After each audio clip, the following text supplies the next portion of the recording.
Now, for more on this, we're being joined by Dov Zakim, former Undersecretary of Defense in George W. Bush administration and currently senior advisor at the Center for Strategic and International Studies, joining us from Washington, D.C. Thank you so much for joining us on World DNA. Well, thank you for having me. Now, sir, I want to begin by asking you, the United States, it appears to be growing increasingly vexed by Netanyahu's policies. This is the first time that we're seeing or could see sanctions of this kind. Will this cast a shadow on the ironclad American-Israeli partnership? Well, I think Netanyahu certainly wants to give that impression. Biden has considerable leverage, given that the Israelis on their own would not have been able to shoot down all the drones, missiles, both ballistic and cruise that the Iranians fired at them. And that it's become clear now that a lot was done under the aegis of the Central Command, which is, of course, an American command led by an American commander. So Biden clearly has leverage right now over Netanyahu. Netanyahu seems to be defiant. He seems to believe that he can get away with just about anything. They have moved this particular battalion away from the West Bank. But it has a reputation and they've not been disciplined.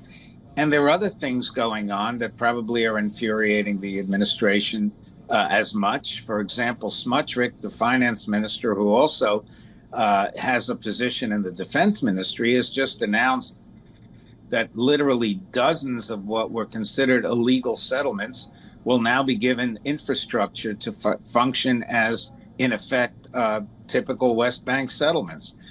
So you've got friction between the United States and Israel. Biden is committed to Israel's survival, existence, frankly, to Israel's flourishing. But at the same time, he has political pressures internally. More Democrats than Republicans voted against the assistance to Israel in the vote earlier this week, yes, or last week. It's clear that he's got pressure from his extreme left and maybe not so extreme left. And he's worried about...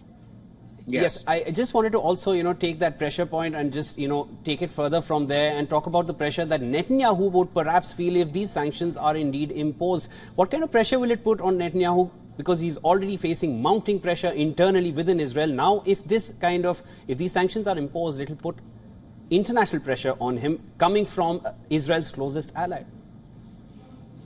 Well, Netanyahu clearly seems to be determined to stick it out no matter what. And he cannot be brought down unless 4 Likud members vote against him, or unless Ben-Gvir and Smotrich, the 2 extremist ministers in his government, bring the government down. Now, what Ben-Gvir has already said is, if this particular unit or any other unit is sanctioned, he's just going to incorporate them into the border police. In other words, they will continue to function. And Ben-Gvir couldn't care less about Biden or, frankly, the United States. So given that, it will continue.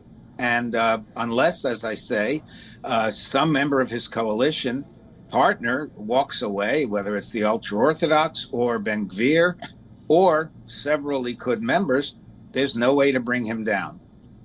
Right, sir. In fact, I was just going to come to this. You've touched on this already, but just for better understanding here, Netanyahu has said that he will reject any such sanctions.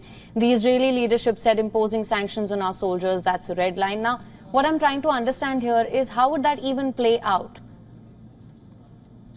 Well, Netanyahu presumably thinks he can go to the Congress and have the Congress somehow block the president from doing this.